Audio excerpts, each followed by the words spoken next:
निवडणुकीचे जे काही निकाल आलेत ते कोणालाच मान्य नाहीत। महाराष्ट्र काँग्रेसचे अध्यक्ष नाना पटोले यांनी हे वक्तव्य केलंय। महाराष्ट्रातील जनतेला निकाल पटलेला नाही, त्यामुळे आम्ही या मुद्द्यावर विचारमंथन केले आहे।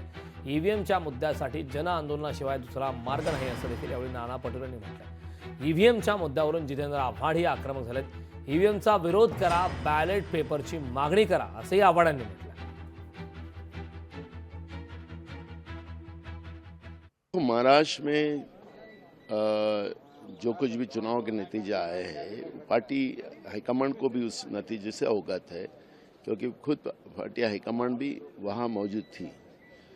तो जो भी चुनाव के नतीजे आए वो किसी को भी एक्सेप्ट होने लायक नहीं है, ना महाराष्ट्र के पब्लिक को भी है। तो इस विषय का एक मंथन हमने किया है और रास्ता कैसा बनाने का वो, और जनभावना जो है आज महाराष्ट्र का सोशल मीडिया देखोगे तो पब्लिक बोलती कि हमारे वोटों से सरकार नहीं आई है। तो जनता की जो भावना है उसको हमेशा कांग्रेस पार्टी ने उसको रिस्पेक्ट किया है। कोर्ट भी इस बात को एक्सेप्ट करने को तैयार नहीं है, जनभावनाओं को कोई बात सुनने को तैयार नहीं है। तो इस स्तर में आप कुछ न कुछ मोमेंट खड़े किए बगैर कुछ रास्ता नहीं बनेगा। इसके लिए हमने कोर्ट में भी गए, माननीय सुप्रीम कोर्ट में भी गए। सुप्रीम कोर्ट ने कहा कि आप प्रूव करा दीजिए। जनभावना कहती कि हमारा वोट एक्स को दे रहे तो वाई को जा रहा है, तो इस बात को कोई सुन ही नहीं रहा है। तो एक जन आंदोलन के सिवा दूसरा रास्ता ही नहीं है। तो एक पर्याय हम लोग सोच रहे हैं और उसमें का रास्ता बनाएंगे। ज्यांचे बाले किल्ले समजले जातात त्या बाले किल्ल्यातच मतदानात फेरफार झालेली आहे।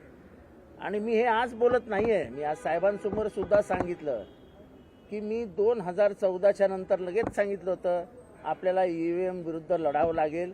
मी जिंकलोय तरी मी सांगतोय की ईव्हीएम हा आपल्याला रशियाकडे घेऊन जाईल।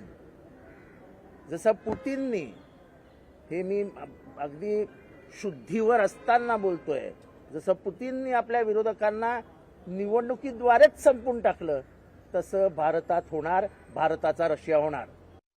प्रत्येक उमेदवाराकडनं झालेला त्यांच्या मतदारसंघातला घोळ उद्धव साहेबांनी जाणून घेतलेला आहे आणि प्रत्येक उमेदवाराचं म्हणणं एवढंच आहे की ईव्हीएमचा जो घोटाळा आहे आणि प्रत्येक मतदारसंघामध्ये ज्या पद्धतीने मतदान वाढलेलं आहे आणि ज्या पद्धतीने मतदानामध्ये तफावत दिसते त्याच्याबद्दल प्रत्येक मतदारसंघामध्ये व्हीव्हीपॅटची तपासणी करण्यासाठी आम्हाला सगळ्यांना फॉर्म भरायला सांगितलेत आणि 5% प्रत्येक प्रभावित मतदारसंघामध्ये 5% व्हीव्हीपॅटची तपासणी करण्याचे अर्ज आज आम्ही सगळे दाखल करणार आहोत।